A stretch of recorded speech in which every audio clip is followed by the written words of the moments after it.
Pastor Lance, thank you for joining us on Life Point Extra. You just got done preaching at our Marysville campus. It's true. Heard it was awesome. Heard it was good.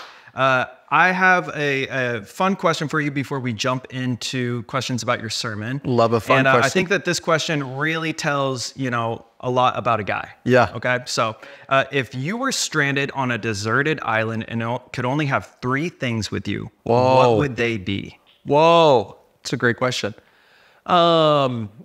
Because of the setting, I feel like I have to say Bible. That's a must, probably. Flint, some sort of fire. Seems like it'd be a Seems reasonable. Move. Yeah. Yeah, then a tent maybe feels like it'd be a move too. I don't know. This is very exotic. Yeah, very exotic. Like what would like be your first like go-to thing? Like think you're on the desert island. What's the first thing you're doing? Are you building like a shelter? Are you getting firewood together? Yeah. Where are you doing? What's your strategy? Since the early 2000s, I've been an avid Survivor fan. Fun fact about me. Really? So I've actually lived this scenario multiple times in my head. This is it with Jeff Probst right in the background, ready to take me to a challenge. I think shelter's a must. Shelter and fire got to happen quick. Yep. Or else you're in trouble. We've all seen that go sideways. So, yeah, that's going to be me. Don't worry about food later. We'll see how good of a hunter you are. Yeah, we're fisherman. Fasting's in the Bible. I don't know how they do it at Redmond, but Okay. All right. So your sermon today, you mentioned how worry reveals our deepest priorities. Sure does. How can understanding what we worry about help us reevaluate and align our devotion with God's purpose? Yeah.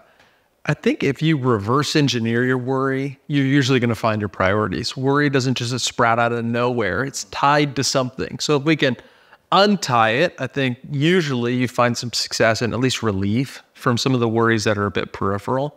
And the easiest way I think we see in the Bible, it's easy to say, maybe pretty hard to do, but is really what Jesus prayed when he teaches the disciples how to pray. It's your kingdom come, your will be done on earth as it is in heaven. So in my life, it was the same thing.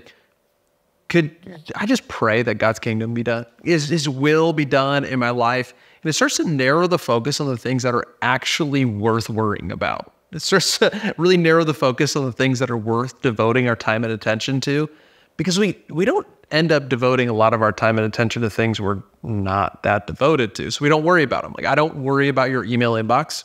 I don't worry about your retirement. I don't worry about other people's kids' grades, but I worry about mine because I'm devoted to them. And so figuring out what the most important thing we can be devoted to is probably going to be Jesus, and it starts to thin the herd a little bit on the things that we worry about. Yeah, that's good. It helps focus in on what actually should be focusing in on, and then from there, God takes care of the rest. Second question for you. Jesus used examples from nature like birds and flowers to teach about worry. You mentioned that in your sermon. How do these illustrations offer practical lessons on trusting God's provision and reducing anxiety in our daily lives? Yeah. Well, trusting God's provision and reducing anxiety are things that I think everybody struggles with. Yeah. I think they're especially right now. Yeah. As you read, it feels like you wake up every day and there's a new thing to be worried about. There's a new thing to be stressed about.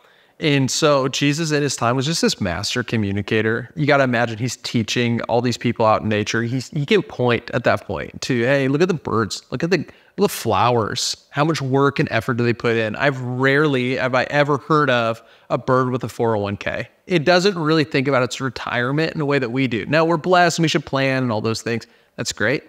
But I think what Jesus is trying to communicate in a practical way is today has plenty for us to worry about. Today, the concerns and the things that God has put right in front of us, the people he's surrounded us with, that he's challenged us with to love and care for and show empathy for. I think those moments can be especially challenging on their own. So like the birds, like the flowers, who don't take their time to project into the future about what they could worry about.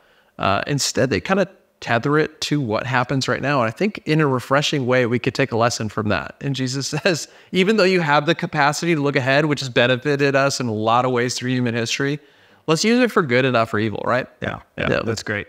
And last one here is, you mentioned that seeking God's kingdom should take precedence over worrying about daily concerns. How can someone practically shift their focus from worry to actively trusting and seeking God's agenda each day? So good. Yeah, it's really hard to do. And it is a daily thing. I think that's important to notice is I wish it could be something we do once.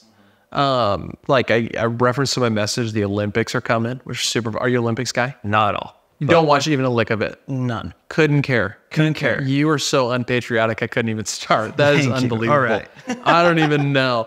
But I'm a sucker for the Olympics, mostly because I'm a sucker for an inspirational story. So you always see, some random cat from the middle of Ohio who just happens to be the fastest speed walker on the planet. He trains all the time. You just get inspired. You think, I can do that. Or archery comes on. You're like, man, I shot a bow once. Right. I could do it. I get inspired me. Yeah. easily. Maybe it's arrogance or stupidity or mix of both. But I find myself getting inspired easily. But we all know inspiration kind of gives way quickly. You have a little bit of motivation afterwards, but what you're left with once inspiration and motivation goes is commitment, right? It's what I've committed and decided to do. And so on a daily basis, I think we have to make the overarching commitment to say, I'm going to really prioritize what God has for my life. Set aside the things that aren't serving me, that aren't fruitful in my worrying. Worry does good. I'm not trying to say it doesn't. I should be worried before I cross the street. That way I don't get hit by a car. But to some degree, maybe we can be honest and say, our worry's not really that fruitful anymore. It's not serving me in the way that I was really hoping it would. So if daily we can look at it, and not just be inspired to look the other way or be brutally optimistic, but just to be committed to what Jesus has, I think you can really find something significant. Start to get some traction, and something that I think all of us face is worry. Some people to a big degree, some people should probably worry more in their life. But for most of us that are in the middle, let's say we worry more than we want to, something I think we can all deal with. Yeah, no, that's great. And no, I thought that your message was amazing. I think that it's so, practical to just what everybody's going through. Everybody has moments of worry in just our world today. So this message gives us great framework. So thanks for joining us on Life Point Extra. Man. I'm glad that we can do this. Pleasure to be here. Yep. Super fun. Make sure to like, share, and subscribe to stay up to date with all podcast episodes just like this one. And we love you. We'll see you next time.